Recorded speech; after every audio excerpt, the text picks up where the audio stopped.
Greetings, everybody. Hello. Guess what day it is today? Yes, it's Vulture Awareness Day. So I am wearing my Condor Vulture t-shirt from Ecuador. And so, hello. Thank you so much for joining me. I see Joe and Sandra are here. Wonderful. And Jacqueline. So, today is International Vulture Awareness Day. And you wonder why we need to be aware of vultures. Well, I'll be telling you. So let me share my screen here. There we go. Great. Thank you so much for joining me, and be sure to ask questions in the chat boxes. So welcome live viewers on YouTube and Facebook, as well as replay viewers. I hope you'll see a link. Wait, just a minute. Got to get my mouse in the right place. Yeah. So it's International Vulture Awareness Day. And so, hello, I'm Christine Elder, and I'm a naturalist, environmental educator, and visual artist from Central Oregon. And I'm so happy to be here with you today. Every year, I share about vultures because I'm committed to their conservation, and I just love those underdogs.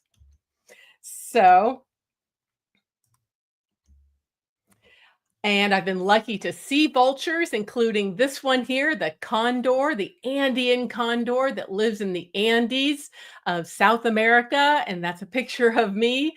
They're up in the high alpine areas at about 15,000 feet, watching vultures soaring overhead, and a picture of me with the mascot vulture or condor as well. I also love to observe them in nature and draw and paint them. And so this is a painting of another species from the Americas. This is the amazingly colored king vulture, which is the most colorful of the world's vultures, I believe.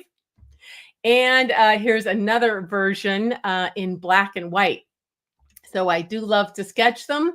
Here is a black vulture. This one lives in Central America, and this was my theme in last year's tutorial. So what is our plan for today? Sorry, I'm never sure which button to press there. So our plan for today is I'm going to give a review of vulture kind of taxonomy and biology. And then we're going to go to another episode. So you're going to have to stick around here on Facebook or YouTube for a few minutes while I set up in my studio, because this is where I go live, but my studio is where I can actually film my drawing tutorial. And so, things like this. And so that will be a separate event that you'll stick around for. And then you can get ready for that too. And you can download your high resolution images. So I have put a link to those in the chat box, as well as on YouTube here below in the description box. For my 4-page download on the Andean condor. That's this species that we're focusing on this year, because every year I focus on a different species. Okay. Sorry, I'm never sure where my mouse is. I've got two things here. So here's a little graphic. So I tend to love the underdogs, especially things that other people don't. And here's a famous little cartoon about vultures there. So they're often misunderstood, maligned, vilified, poisoned, and hunted, partly because they're scavengers and they're associated with dead animals. But of course, they play a really important role as scavengers. And when we eliminate them from the habitats, that causes a lot of problems. So I guess you can see here. The neighborhood association said I could have a bird feeder, but they didn't specify what kind. So I hope you're like these guys in the cartoon and you're fascinated by vultures, and that's why you're here. So again, another reason I talk about vultures is that many are threatened with extinction for a lot of different reasons, especially in Africa and Asia. So they get poisoned by various chemicals, both on purpose and by accident. Often those chemicals are things like veterinary drugs that are in cattle that die and then they eat them. They get lead poisoning from bullets in carcasses that have been left. And that especially was a problem here in North America with the California condor. And thankfully, they have bounced back. They have also been subject to direct killing due to traditional myths and misconceptions. They've also been poached for traditional beliefs and bushmeat. They die from collisions with wind turbines and also die from electrocutions from high-powered electrical lines. There's also a very deadly avian influenza that affects many species. And of course, habitat and climate change, like a lot of animals around the world. And so, yeah, unfortunately, they are not respected as much as they should be. And once you remove them from the environment, you get a lot of dead carcasses piling up and a lot more diseases being spread. So, yeah, they play a very important role in the ecosystems. Now, another reason I'm doing today's presentation is just to make you really aware of this is a problem right now. So, for example, in Kruger National Park in South Africa this spring, over 100 vultures died from poisoning.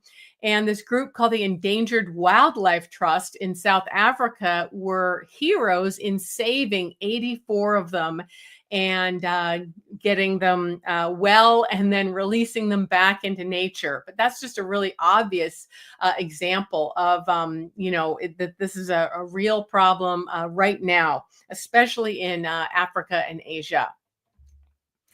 So there are vultures around the world. Here's a great graphic from this wonderful company called Birdorable, as in adorable birds. And so they have this graphic where you can see that there are species in North America and South America. We only have 7, the black vulture, California condor, Andean condor, turkey vulture, which you're probably most familiar with because it's most widespread in North America. The king vulture, which is my favorite, most colorful one, and the greater and lesser yellow-headed vultures. And I've been lucky to see all of these in my travels in North America from Alaska to Peru. And then there are all the other vultures. They're actually in a different family, different related family of birds of prey. And those guys are spread throughout Europe, Asia, and Africa. So much more diverse over there. And again, unfortunately, of the 23 species of vultures in the world, 16 are considered either near threatened, vulnerable to extinction, or endangered or critically endangered. And here is a list of just some of those. And 3 of those species were ones that were saved in South Africa from that recent story I told you about. And then, so, wait, did I? Yeah. Yeah. So in general, there's two families again, the New World vultures, which there's only 7, and the Old World vultures, as we call Asia and Africa and Europe, are 16. So there are some characteristics that both the New World and the Old World share. And of course, one of the most famous ones is that they're scavengers. And so that's one reason they've been associated with death and bad luck. But that they're very important recyclers. They're like nature's garbage men. And they have excellent sight and or a sense of smell. It depends. Different species rely more on sight. Some species rely more on smell. And, they can see and smell carcasses from many miles away. And that's one of the reasons that they are endangered is because when poachers, especially of African elephants and other valuable mammals, When poachers go to kill an animal in the wild, as soon as they've killed it, vultures can notice and start circling, and then the poachers will shoot all the vultures. So that's one of the many ways that they get killed. Uh, and then, of course, they have a bald head to keep clean. It's very similar to turkeys, the New World turkey family, which you may have joined me for before, that I usually do a wild turkey sketching demonstration around Thanksgiving. But they have a bald head, and that helps to keep their head clean as they're putting it in the carcasses. And because they're eating a lot of dead animals that may be putrefying and very old and smelly, they have a very strong stomach acid for digesting the prey. So it's amazing how they can eat things that have even been laying around for a long time. But generally, they see or smell a carcass quite soon, and they get right on that, and they can clean it really quickly. So, in terms of kind of what they look like, especially if you want to learn to sketch them, like we're going to do later today, is they're quite large and heavy bodied. And I mentioned today in my email newsletter, if you got that, the Andean condor is one of the largest birds in the world, especially flying birds. So they're quite heavy bodied. They kind of have this hunched over stance, which also makes them look a little spooky. They can urinate on their legs to clean them and to keep them cool from evaporation. They're often in huge migrating flocks, and they're in what we call kettles often that will be circling and migrating, and they can soar for hours. And of course, on the thermals that help them to soar without too much effort as they look for carrion, which is another name for dead animals. Now, to help them soar and fly for a long ways, they have very broad wings and a very stiff tail. And often their colors are black. Now, I've spoken about this before, is black in the animal world is created by a pigment called melanin. And melanin is a strengthening pigment. So it's often found in structures in animals that need to be strong, like the ends of the beak or the ends of the primary flight feathers or the tail feathers. Now, in terms of their voice, of course, they are not a songbird. They're more related to birds of prey. So they don't sing like a songbird. They don't have as much of a repertoire. They mainly grunt and hiss, which is another thing that makes them spooky. And then they have their finger-like wingtips. So one way you can notice them while they're soaring, like this black vulture in Central America, is they really separate out these wingtips, both the thumb right here, or the alula, and then these primary wings. So you can see little V shapes between each one as they're soaring. So going back exactly to the species of vultures, now here in the New World, we don't have as many. These are in North America, Central America, and South America. And tell me in the chat box if you've seen any of these species. So there's the black vulture, the turkey vulture, which is probably the only one you may have seen if you live in North America. The lesser and greater yellow-headed vultures, the California condor, which is now expanding its range due to lots of conservation efforts, and the Andean condor, which we're drawing today, and then that king condor, which I showed you before. Wonderful. Sandra, you've seen the Andean condor in Chile. That's amazing. And so there's a lot more in the old world. Again, that's a separate but related family of birds of prey. And I'm not going to read these all off to you, but these are the ones that many of them are threatened or critically endangered with extinction. Let's see now. Cindy, she's seen turkey vultures, of course, right? So they're very widespread in North America. And Rita, you've seen vultures, and Sandra and Cindy. That's right. Wonderful. So a couple years ago, I did a sketching demonstration of the Egyptian vulture, which you can also find a replay of on my YouTube channel. And I think I've done another one too, but I can't remember. And I've seen the griffin vulture. That's the only one I've seen in Europe because I haven't gone too far south from like Italy, southern Italy. So I've only seen the griffin vulture of the old world vultures in person, that is. Okay, and so here's the one that my friend took of the griffin vultures we were watching in Sardinia. And you can see these cliff faces, and they're all stained white with their urine. And can anyone pick out the very well camouflaged griffin vulture, also called a Lammergeier vulture, in this picture? It's right here. So we were lucky to watch these guys on a very tall cliff above the ocean on the island of Sardinia. And here's another cool one, the griffin. So lots of really cool ones in Asia and Africa. So we won't go over all of those, but they do have some crazy looking faces, especially.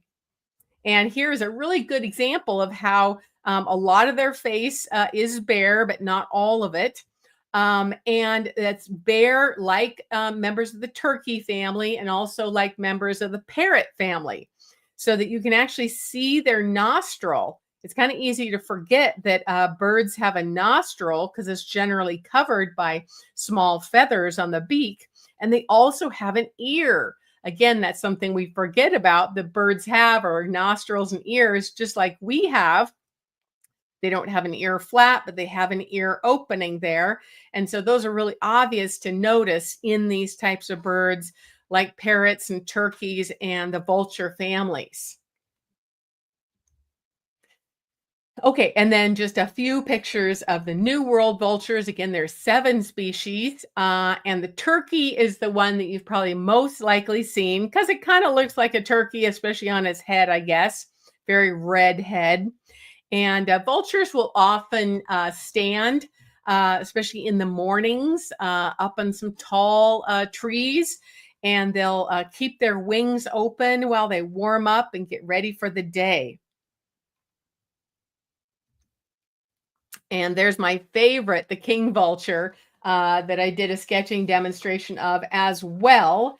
And that one, as well as my a few other species, are inside my courses, which you may have gotten an email about today. I'm having a Labor Day 40% off sale, and both my course on the birds of the neotropics is on sale, as well as my course on backyard birds of North America and Asia.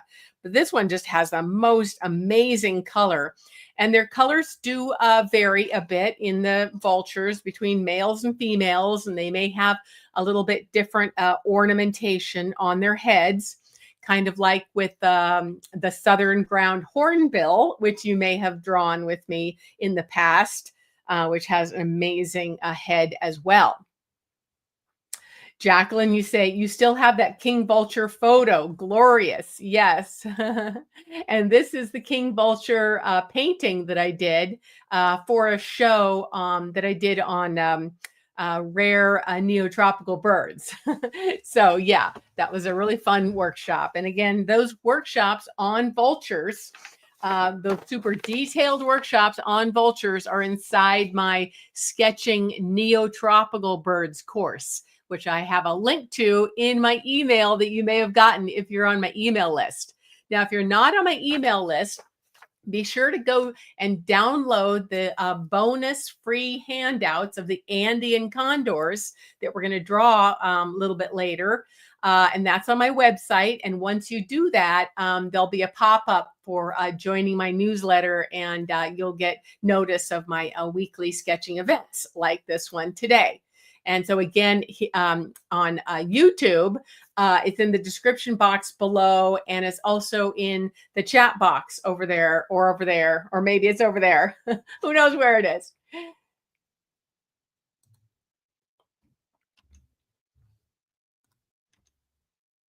Okay, and here's another one. There's the lesser and greater yellow-headeds, based on their size, and as it says, they are yellow-headed. And there's a black vulture that I got to observe a whole bunch last year when I was spending the summer in Panama. And they have this amazing head. And again, here's an example. This is the sketching demonstration I did. You can follow along the entire demonstration, which takes about an hour because it's very detailed. And again, that's in my sketching birds of the neotropics, where I have all three of my vulture workshops. Okay, back to the slideshow.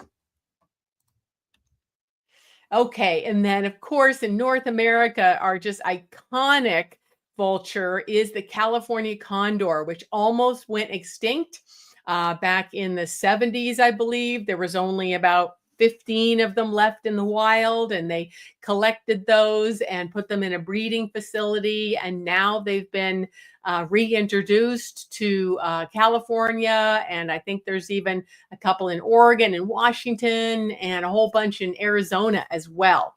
So it's an amazing story of comeback when you can really get them healthy again and get rid of the things that were making them sick, especially lead bullets, lead poisoning.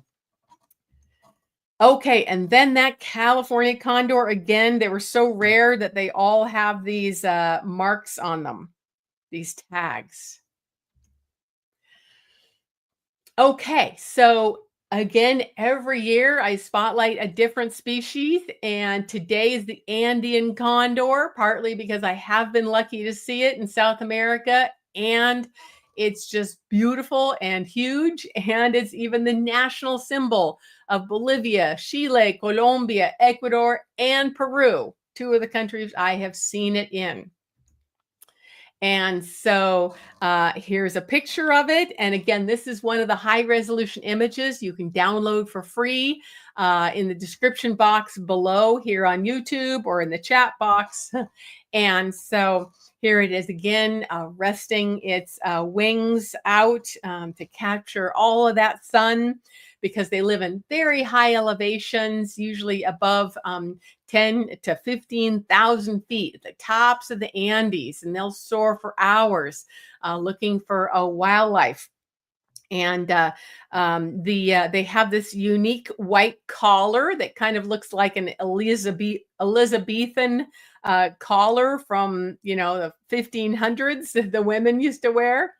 And then they have this red head. And then especially the males will have a lot of these secondary feathers that are white. Otherwise, they're all black. And there's one soaring. Again, they can soar for hours. And they're very classical. Now, they are considered by many people the largest flying bird in the world. They are the wingspan of over 10 feet. It's really hard to appreciate that in this photo, but they can also get up to 30 pounds. And the way I really appreciated that is that I was lucky to see Andean condors at a rescue facility in Peru near Machu Picchu, where I visited. And they were at the rescue facility, and they flew towards us, just like kind of birds in a zoo might fly you. And then it's the beautiful sky.